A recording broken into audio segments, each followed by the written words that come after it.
জীবনে ভুল হবেই, কারণ তুমি মানুষ, আর মানুষ মাত্রই ভুল করে।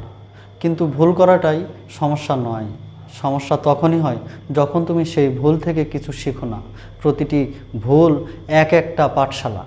যখন তুমি ভুল করো তখনই তুমি বুঝতে পারো কোনটা তোমার সঠিক ছিল আর কোথায় তোমার উন্নতির দরকার ছিল।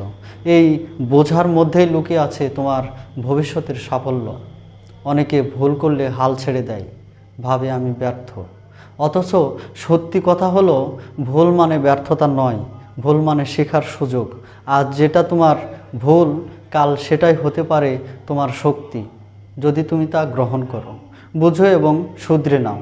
মনে রেখো, যে ভুল থেকে শেখে সে আরেকবার সেই ভুলটা আর করে না, কিন্তু যে শিখে না সে একই জায়গা বারবার হোঁচট খায়। তাই ভুল করো, তাতে সমস্যা নাই, কিন্তু তার মধ্যে থেকেই উঠে দাঁড়াও, শিখে নাও এবং নিজেকে আরও ভালো করে গড়ে তোলো। ভুল মানে পেছনে পড়ে থাকা নয়, ভুল মানে এগিয়ে যাওয়ার নতুন রাস্তা খুঁজে বের করা।